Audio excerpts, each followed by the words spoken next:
Hola a todos. En este vídeo vamos a ver el tema 6.2, las guerras de Cuba, el conflicto bélico contra Estados Unidos y la crisis de 1898. Recordad que una vez perdida la América continental a principios del siglo XIX, las colonias españolas quedaron reducidas a Cuba y Puerto Rico en América y en el Pacífico a Filipinas y algunos archipiélagos.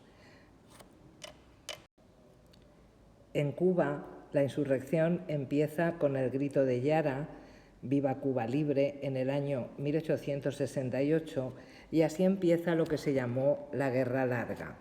Esa guerra acaba con la Paz de Zanjón, una paz por la que España se comprometía a conceder la autonomía a Cuba, a abolir la esclavitud y a que hubiera diputados cubanos en el Parlamento español.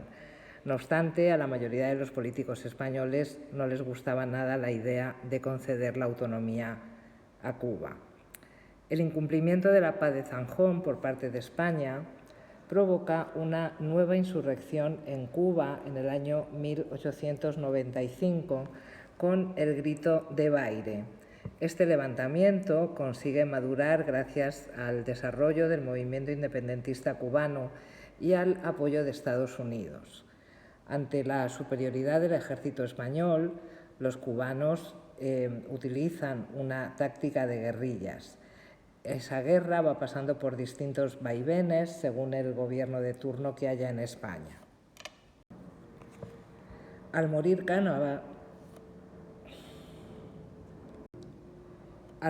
Cánovas, Sagasta decidió conceder la autonomía a Cuba.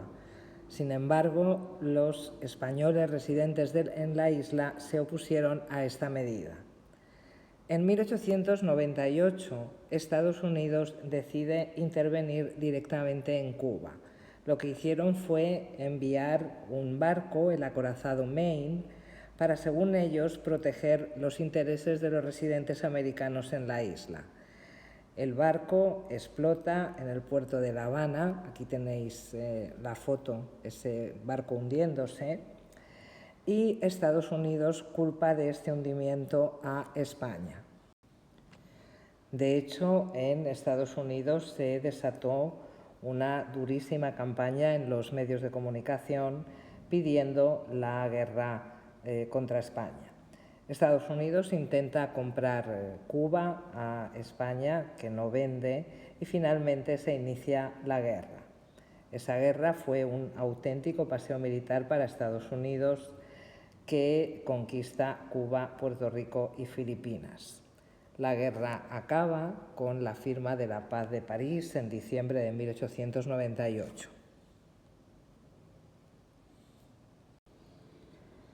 Por esta paz, España renunciaba a Cuba, que quedaba bajo la tutela temporal de Estados Unidos, y cedía a Estados Unidos directamente Filipinas, Puerto Rico y Guam. Es lo que llamamos el desastre del 98.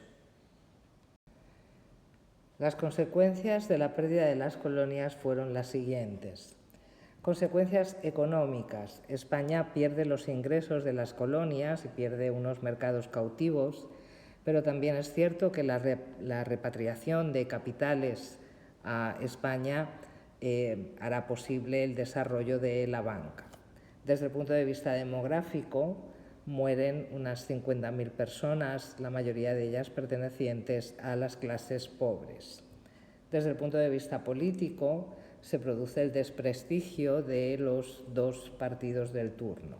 Y desde el punto de vista ideológico, habrá un descontento entre políticos e intelectuales, la crisis del 98, y se producirán críticas hacia el funcionamiento del sistema.